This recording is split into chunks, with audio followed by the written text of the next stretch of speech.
नमस्कार दोस्तों, स्वागत है आपका अपने YouTube channel I S P academy में। और पॉलिटी की क्लास जो हमारी चल रही है, तो उसमें आज जो हमारा चैप्टर है बहुत ही इंटरेस्टिंग, मज़ेदार और कह लीजिए कि आपके एग्ज़ाम पॉइंट ऑफ व्यू से इम्पॉर्टेंट, और जो एग्ज़ाम नहीं देते हैं, जो स्टूडेंट नहीं हैं, ऐसे ही नॉलेज के लिए जो वीडियो देखते हैं, तो उनके लिए बहुत ही ज़्यादा महत्वपूर्ण वीडियो है आज का। क्योंकि आज हम लोग जानने वाले हैं मतदान व्यवहार के बारे में, यानी कि वोटिंग बिहेवियर के बारे में हम लोग जानेंगे। क्योंकि इसका सामना तो सभी करते ही हैं, चाहे स्टूडेंट के माध्यम से देखें तो आपको ये आपके एग्ज़ाम में बहुत ही ज़्यादा हेल्पफुल होगा ये लेक्चर। क्योंकि और ये आपसे जो है आपके मेंस हो गया या फिर एसए का जो पेपर होगा, तो वहाँ पे यहाँ से मटेरियल निकाल के आप वहाँ पर ऐड कर सकते हैं। जब भी आपसे कभी पॉलिटिक्स को लेकर जब भी आपसे एसए या मेंस में क्वेश्चन आएगा, तो आसानी से आप इन पॉइंटों को वहाँ पर रख देंगे, तो जिससे कि आपका जो आंसर है बेहतर हो जाएगा। और जो एग्ज़ाम की तैयारी नहीं कर रहा है जो स्टूडेंट, तो उसके लिए भी कहीं ना कहीं इससे तो सामना करना ही पड़ता है। क्योंकि हम सभी लोग वोट डालने जाते हैं चुनाव में, तो हम जो है किस तरीके से किस पार्टी को सपोर्ट करते हैं, क्यों किस पार्टी को वोट देते हैं, और जिस पार्टी को हम वोट देते हैं तो उस पार्टी का क्या प्रभाव हम पर पड़ता है। तो ये सब चीज़ें जो है आज के लेक्चर में हम लोग जानेंगे। तो चलिए स्टार्ट करते हैं हमारा आज का लेक्चर। तो वोटिंग बिहेवियर की बात करी जाए तो सबसे पहले देखते हैं कि इसका अर्थ क्या होता है, उसके बाद में इसका महत्व देखेंगे। देखिए, अर्थ में क्या होता है, जैसे कि अब किसी को आंसर लिखना होगा मेंस में, तो उसके लिए भी यहाँ पे शॉर्ट पॉइंट्स मैंने लिख दिए, आप इस तरीके से अपने आंसर में जोड़ सकते हैं। और चलिए अर्थ की बात करें तो अर्थ का मतलब परिभाषा। अगर आपको परिभाषित करना हो तो किस तरीके से आपसे कोई कहे कि वोटिंग बिहेवियर की, मतदान व्यवहार की परिभाषा दीजिए, तो देखिए दो जो राजनीतिज्ञ हैं, देखिए प्लानो एंड रिंग्स और गार्डन मार्शल, आप इनका नाम कोट कर सकते हैं कि इन्होंने वोटिंग बिहेवियर के बारे में लिखा है। तो आप अपनी परिभाषा में जब किसी का विद्वान का नाम जोड़ते हैं, तो आपकी परिभाषा जो है, आपकी परिभाषा में क्या, जैसे कि बोलते रहे कि बात में वचन आ जाता है, तो आपकी लिखावट जो आंसर होगा तो उसमें कहीं ना कहीं आपको एक्स्ट्रा नंबर मिलने की, वही परिभाषा आप सिंपल लिखेंगे, लेकिन अगर आप उसमें वही जोड़ देते हैं कि हाँ इन इन व्यक्तियों ने कहा है, तो इससे क्या होता है, एग्जामिनर पर आपका प्रभाव बहुत ही अच्छा पड़ता है। तो चलिए आप इन दोनों लोगों का नाम कोट कर देंगे। और अगर आपको परिभाषा में लिखना हो तो आप इस तरीके से लिख सकते हैं कि जैसे कि जो सार्वजनिक चुनाव होता है, तो सार्वजनिक चुनाव में लोग किस प्रकार वोट देते हैं, तो इसका अध्ययन, वोट देते हैं क्यों देते हैं, तो इसका जो अध्ययन क्षेत्र होता है, इसके अध्ययन क्षेत्र को हम लोग बोलते हैं, क्या बोलते हैं, वोटिंग बिहेवियर। तो वोटिंग, अच्छा, इसको अगर इसका अन्य नाम देखना तो इसको सेफोलॉजी एक वर्ड होता है, तो इसका अर्थ होता है चुनाव का विश्लेषण। और चुनाव का विश्लेषण करेंगे तो उसके अंतर्गत ही आ जाता है वोटिंग बिहेवियर। तो इसको सेफोलॉजी वर्ड भी आप परिभाषा में, डेफिनेशन में आप इसका यूज़ कर सकते हैं। चलिए हम लोगों ने देख लिया कि इसमें होता क्या है कि सार्वजनिक चुनाव में लोग किस प्रकार वोट देते हैं और क्यों देते हैं, तो इसका अध्ययन क्या कहलाता है, मतदान का व्यवहार कहलाता है। चलिए इसको, अच्छा अध्ययन क्यों किया जाता है, इसका क्या महत्व, रिलेवेंट इसका है ही क्या, तो इस पर थोड़ी सी चर्चा कर लेते हैं। तो इसमें सबसे पहला पॉइंट आप लिखेंगे कि राजनीतिक समाजीकरण। तो राजनीति का किस तरीके से समाजीकरण हो गया है, समाज में किस तरीके से राजनीति जो है घुस गई है, व्यवस्थित हो गई है, तो इसको जानने के लिए भी वही है कि लोगों के अंदर किस तरीके से राजनीति घुस गई है। हम कहने का मतलब तो वही हुआ कि हम लोग जब वोट डालने जाते हैं तो किसी ना किसी पार्टी का प्रभाव होता है, जो प्रभाव हम पर पड़ चुका है तो वो किस तरीके से हमारे ऊपर पड़ा है, तो इसका अध्ययन भी कहीं ना कहीं वोटिंग बिहेवियर में ही काउंट किया जाता है। और इससे क्या, इसका क्या महत्व, इससे क्या होता है कि अतीत से जुड़ी हुई या विच्छेदित या फिर आधुनिकता तथा अथवा प्राचीनता को मापने में इसका अध्ययन किया जाता है। अब कैसे किया जाता है, जैसे कि आप ह्यूमन को देखेंगे, मान लीजिए कि आप जब भारत आज़ाद हुआ तब कांग्रेस की पार्टी थी, तो लोग क्यों कांग्रेस की पार्टी के साथ, तब उस समय जो है सभी लोग एक तरीके से देखा जाए तो कांग्रेस पार्टी के साथ में ही जुड़े थे। फिर बाद में क्या हुआ कि जब चेंजेस आते गए, टाइम बढ़ता गया, तो पार्टियां बढ़ती गई, पार्टियों की संख्या बढ़ती गई, लोगों का जो है वोट डालने का नज़रिया है वो भी चेंज हुआ। तो जब नई नई समस्याएं आकर खड़ी हुई तो नई नई पार्टियां बन गई। तो नई नई जब पार्टियां बनी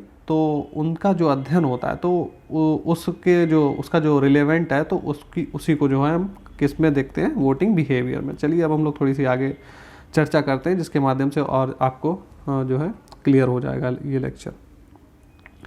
बात करेंगे कि जो हमारा मतदान होता है उसका जो हमारा व्यवहार होता है उसका निर्धारक क्या होता है, उसके हम लोग निर्धारक देख लेते हैं कि क्यों हम किसी पार्टी क्यों हम किसी एक पार्टी को ही वोट डालने जाते हैं। चलिए इसमें हम लोग ये चर्चा करेंगे। देखिए सबसे पहला अगर पॉइंट देखा जाए तो वो आती है जाति, हमारी कास्ट। जब भी हम वोट डालने जाते हैं तो लोगों पर इसका अच्छा खासा प्रभाव देखा जाता है कि अगर हम जिस भी मान लीजिए कि जब वोट डालने जाते हैं तो हम लोग क्या देखते हैं, कैंडिडेट देखते हैं कि हाँ हमारी कास्ट का है, या फिर ऊपर से लेकर नीचे हाँ ये हमारी कास्ट का मंत्री बना दिया जाएगा, ये या फिर हमारा मुख्यमंत्री या फिर प्रधानमंत्री हमारी कास्ट का होगा, तो वो भी चीज़ें कहीं ना कहीं हमारे दिमाग में आ जाती हैं। तो जाति एक महत्वपूर्ण निर्धारक रहती है हमारे वोटिंग बिहेवियर के लिए।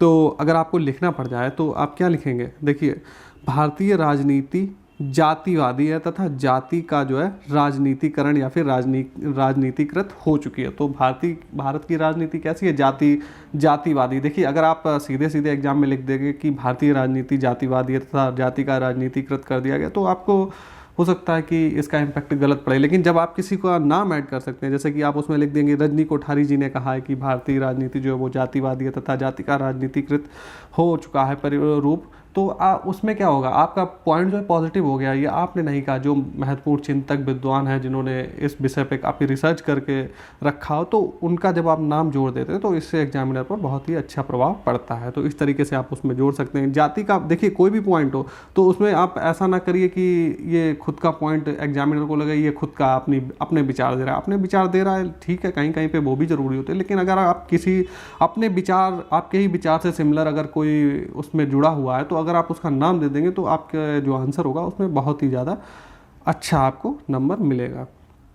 तो अगला देखते हैं कि राजनीतिक दल जो हैं, जो राजनीतिक पार्टियां होती हैं वो क्या अपनी जब रणनीति बनाती हैं तो उसमें जाति का बहुत ही विशेष महत्व रखती हैं। तो हाँ जैसे कि मान लीजिए कोई विधायक जब चुनाव का पार्टी का टिकट मिलता है तो जो पार्टी होती है वो वहाँ पे देखती है कि मतदाताओं की संख्याओं में किस जाति का परसेंटेज ज़्यादा है, किसको हम टिकट दे तो ये आसानी से चुनाव जीत सकता है। तो कहीं ना कहीं जाति एक महत्वपूर्ण रोल निभाती है हमारे वोटिंग बिहेवियर को लेकर। मान लीजिए कोई जिला है उसमें अगर मेजोरिटी अगर मान लीजिए किसी एक्स जाति की मेजोरिटी है तो वहाँ पर मोस्टली क्या होगा, जो पार्टियाँ होंगी उसी जाति का कैंडिडेट खड़ा करेंगी, क्योंकि अगर जो जाति एक निर्धारक है तो कहीं ना कहीं इसका प्रभाव पड़ता है कि वो ये अपना जो है रणनीति बनाती है कि अगर इस जाति का वोट हमको मिल गया पूरा तो हमारा कैंडिडेट आराम से जीत जाएगा। दूसरा बात करें, दूसरे आती है धर्म। जाति के बाद में क्या आता है, धर्म।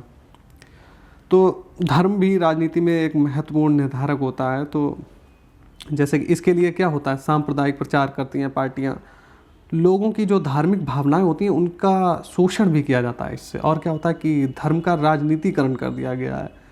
तो धर्म का राजनीतिकरण का यहाँ पे क्या तात्पर्य हो जाएगा कि जो राजनीति है उसको धार्मिक आधार पर, कुछ पार्टियां ऐसी होती हैं वो सांप्रदायिक तौर पे, जैसे कि मान लीजिए कोई हिंदू मतदाताओं को और कोई मुस्लिम मतदाताओं को, तो उनके जो हित हैं तो उनको जो है उभार कर, उनकी भावनाओं को उभार कर, जो मान लीजिए हिंदू मुस्लिम सिख ईसाई जो हमारे आपस में बटे हुए हैं, तो उन सभी की भावनाओं को उठाकर कोई पार्टी कहेगी हम हिंदुत्ववादी हैं, हम हिंदू के लिए ये करेंगे, कोई कहेगी हाँ हम मुसलमानों के लिए ये करेंगे, मुस्लिमों के लिए ये करेंगे, कोई सिखों के लिए करता है। तो ये हर राज्य की अपनी अलग अलग राजनीति। तो धार्मिक भावनाओं का शोषण कहीं ना कहीं इस तरीके से किया जाता है वोट को अपने पक्ष में करने के लिए। और अब देखा जाए तो धर्मनिरपेक्ष राष्ट्र होते हुए भी बताइए हमारे यहाँ पर अगर इस तरीके की स्थितियाँ चल रही, धर्मनिरपेक्ष, हमारे संविधान की प्रस्तावना में हमको एक धर्मनिरपेक्ष राष्ट्र घोषित किया है, अगर वहाँ पर तो घोषित कर दिया, लेकिन आप देखेंगे राजनीति में धर्म का एक अच्छा खासा महत्व है।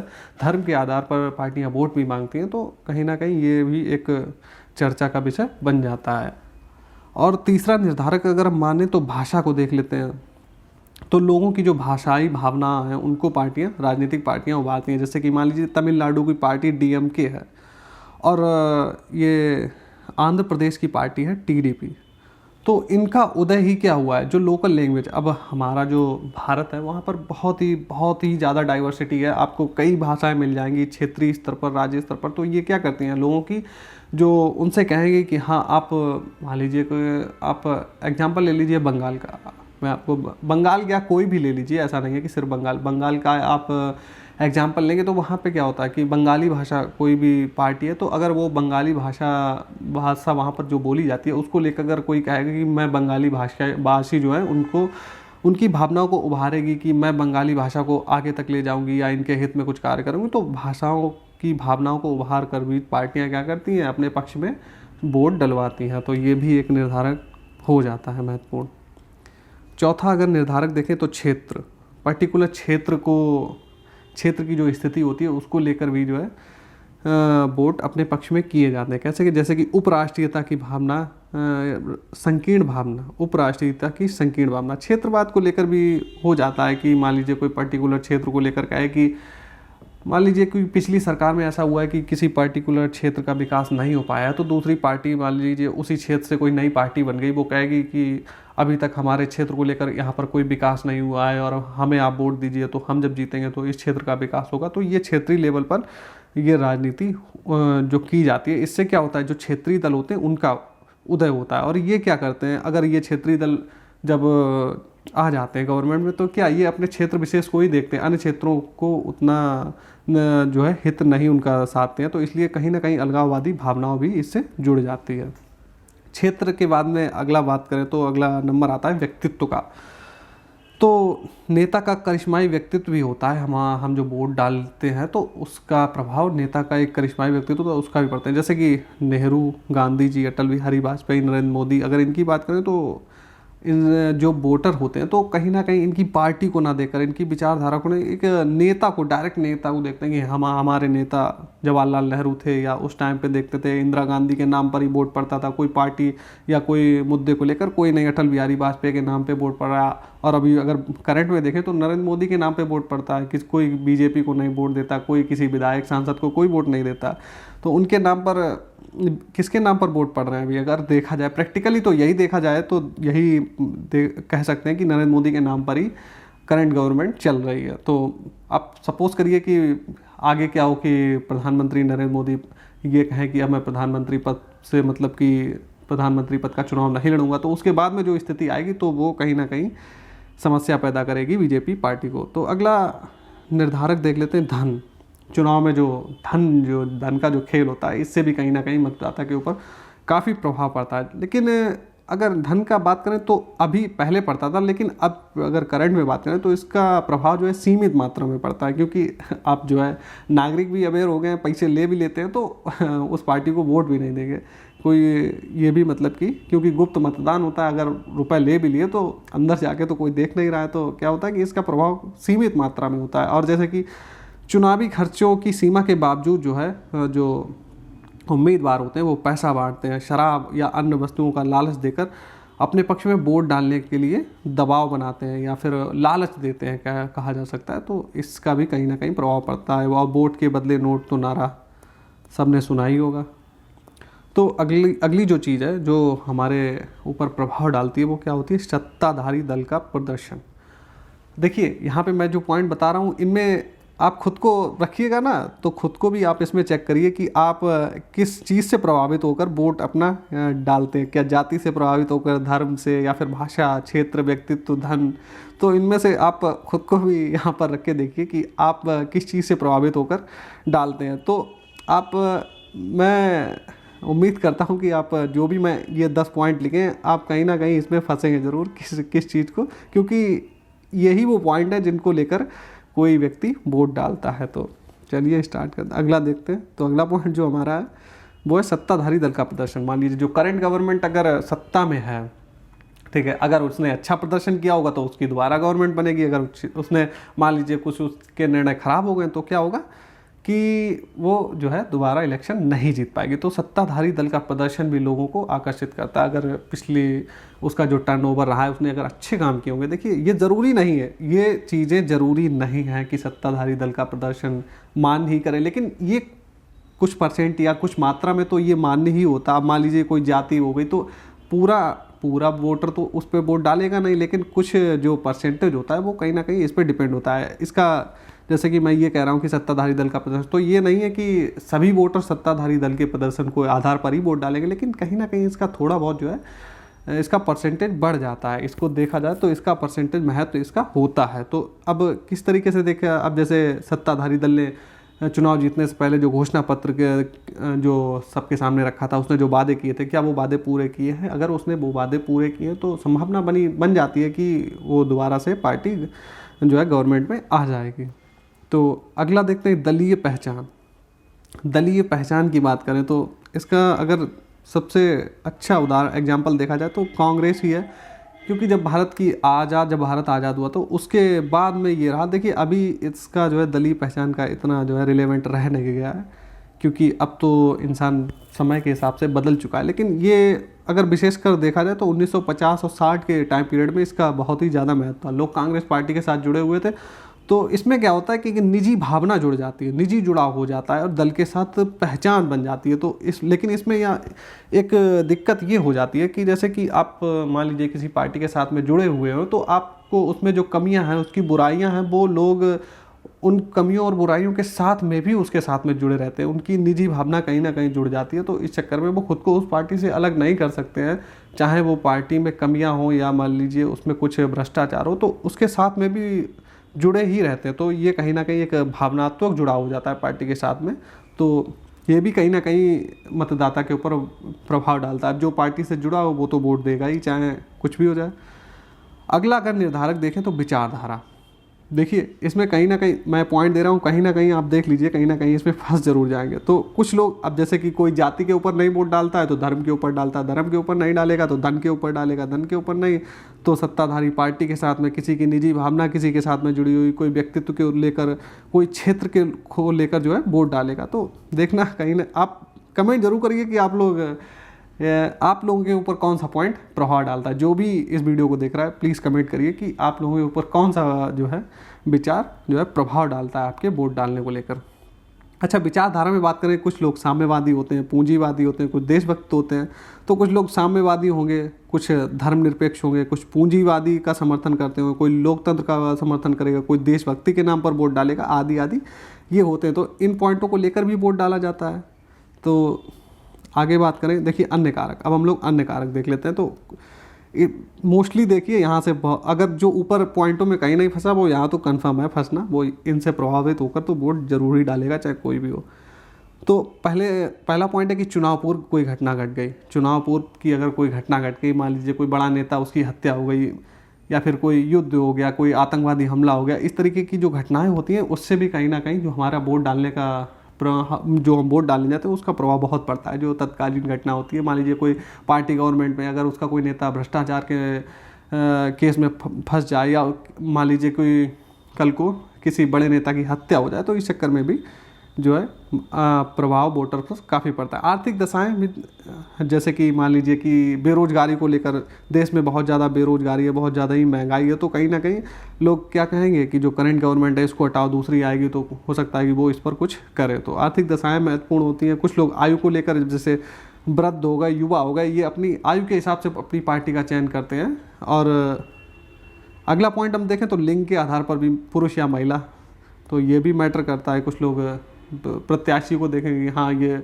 महिलाएं क्या करेंगी, हाँ कौन महिला के पक्ष में ज़्यादा काम करेगा, या फिर महिला प्रत्याशी खड़ी है, तो ये भी कहीं ना कहीं कारक हो जाते हैं। शिक्षा भी एक कारक है, जैसे कि शिक्षित अशिक्षित व्यक्ति, जो शिक्षित व्यक्ति होगा वो उसकी जो आकांक्षाएं वो दूसरी होगी, अशिक्षित व्यक्ति होगा उसकी, इन सबकी ज़रूरतें अलग अलग है। देखिए इसमें क्या होता है, अब जैसे जो लोग होते हैं उनकी ज़रूरतें, कोई बेरोजगारी को लेकर, कोई महंगाई को लेकर वोट डालेगा, कोई वृद्धों को लेकर क्या कर रहा है, कोई युवाओं को लेकर क्या कर रहा है, कोई पुरुषों को लेकर क्या कर रहा है, कोई महिलाओं को लेकर, कोई शिक्षित व्यक्तियों के लिए, कोई अशिक्षित व्यक्तियों के लिए। तो ये अब इसी की तरीके बसावट में देख लें तो कोई ग्रामीण इलाके को लेकर कोई पार्टी समर्थन कर रही है, कोई नगरी को लेकर समर्थन करेगी। वर्ग में देखें तो कोई धनी वर्ग का समर्थन करेगी, कोई निर्धन वर्ग का समर्थन करेगी, कोई परिवार। अब एक क्या होता है कि जैसे कि हमारा कोई कैंडिडेट हमारे परिवार का या रिश्तेदार हमारा कोई चुनाव में खड़ा हो तो हम उसको वोट देना जो है प्रेफर करेंगे। और क्या, चुनाव का अभियान जो होता है ये भी कहीं ना कहीं हम पर प्रभाव डालता है। तो ये सभी कारक मिलकर जो है हमारा जो वोटिंग बिहेवियर है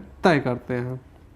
तो हम लोगों ने देख लिया। अब आप लोग कमेंट करिए कि आप लोगों को कौन सी चीज़ प्रभावित करती है।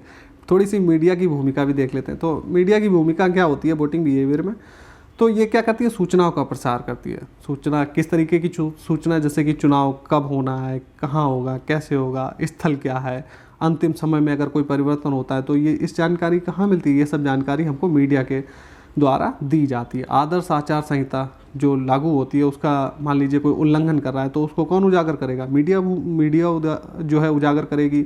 मतदाता को प्रोत्साहित करती है, किस लिए? कि वो मतदाता नैतिक रहे, प्रलोभन में ना आए। और क्या अगर उजागर करने की बात आए तो घृणा भाषण, कोई हेट स्पीच दे रहा है कोई नेता, या फिर देखिए जो नेता आरोप और प्रत्यारोप लगाते हैं एक दूसरे पर, तो उनके तथ्यों की जांच करना कि हाँ क्या ये आरोप जो लगाए जा रहे हैं ये सही है या गलत है। तो आप देखेंगे कि न्यूज़पेपर, आजकल तो न्यूज़पेपर में भी देने लगे हैं कि अगर कोई अफवाह उड़ती है तो उसका क्लियरिफिकेशन आपको न्यूज़ के माध्यम से या न्यूज़पेपर के माध्यम से कर दिया जाता है कि हाँ ये तथ्य सही है या फिर गलत है। अगर मीडिया की, देखिए मीडिया पर कुछ सैंक्शंस भी लगते हैं, जैसे कि चुनाव कानूनों का पालन किसको? मीडिया को भी करना पड़ता है। कैसे?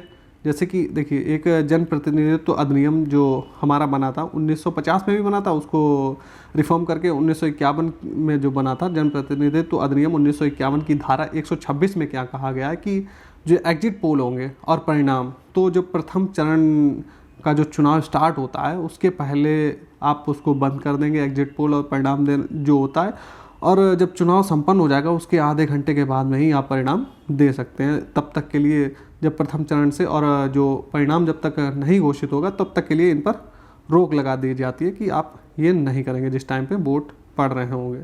तो इन कानूनों का पालन मीडिया को भी करना पड़ता है। और मीडिया क्या करती है? मतदाता का शिक्षण एवं सहभागिता। देखिए मतदाताओं को शिक्षा देती है कि हाँ आप एक मतदाता को जागरूक करने के लिए जो है तरह तरह के विज्ञापन आते हैं मीडिया में कि हाँ आप वोट डालने जाएंगे तो देश की तरक्की होगी, विकास होगा। इस तरीके की जो जागरूकता है ये मीडिया के माध्यम से लोगों को दी जाती है, और उनको ज़्यादा से ज़्यादा उनकी सहभागिता हो वोटरों की, तो ये काम कौन करता है? हमारा मीडिया करता है। एक और पॉइंट देख लेते हैं, लास्ट पॉइंट, की सरकारी मीडिया का दायित्व भी कुछ होता है। अब मान लीजिए जो न्यूज़ चैनल होते हैं तो उनका कुछ ना कुछ दायित्व भी तो होता है। देखिए दायित्व तो होता है लेकिन ये परमानेंट बना नहीं रह सकता है। लेकिन फिर भी हम लोग अपने एग्ज़ाम के पॉइंट ऑफ व्यू से तो यही लिखेंगे कि मीडिया जो है एक उसको तटस्थ बना रहना चाहिए, उसको किसी पार्टी का समर्थन नहीं करना चाहिए, जो भी कोई भी पार्टी हो उसका समर्थन नहीं करना चाहिए। तथ्यों को बिल्कुल सही तरीके से बारीकी से निरीक्षण करने के बाद में ही प्रकाशित करना चाहिए। वस्तुपरकता होनी चाहिए। वस्तुपरकता का मतलब उसमें ऑथेंसिटी होनी चाहिए, मतलब कि जो भी आप मीडिया जो भी सूचना देती है तो एकदम सही और क्लियर होनी चाहिए। उसमें ना कुछ बढ़ा चढ़ा कर कहा गया हो, जो भी जैसी भी सूचना है एकदम तथ्यों के साथ में प्रकाशित होनी चाहिए कि हाँ ये तथ्य, इन आधारों पर हम ये बात कह रहे हैं। तो इस चीज़ को कहते हैं वस्तुपरकता। तो उम्मीद है कि आप लोगों ने आपका जो मतदान व्यवहार है जो आपको प्रभावित करते हैं वो भी पता लग गया होगा, और अन्य व्यक्तियों, अन्य मतदाताओं को भी जो भी चीज़ें प्रभावित करती हैं वो भी आपको पता लग गया होगा। तो वीडियो को ज़्यादा से ज़्यादा लाइक करिए और अपने दोस्तों के पास में भी भेजिए, क्योंकि इसी तरीके के क्लासेस आपको समय समय पर हमारे चैनल पर मिलती रहेंगी। देखिए अब आप और भी सब्जेक्ट इकोनॉमी की क्लासेस शायद आपकी कल से आ जाएँ, तो इसी तरीके से बने रहिए। आपको पूरी जीएस यहाँ पर अच्छे तरीके से कवर कराई जाएगी, चाहे वो कोई भी एग्ज़ाम हो आपका, चाहे रिटन में हो चाहे आपके एमसीक्यूज़ फॉर्म में हो, सभी के जो है आंसर आप आसानी से कर लेंगे। तो और बेसिक जानकारी के लिए भी ये तो वीडियो आपकी बेसिक जानकारी के लिए भी बहुत ही ज़्यादा महत्वपूर्ण है। तो चलिए फिर मिलते हैं नेक्स्ट वीडियो में।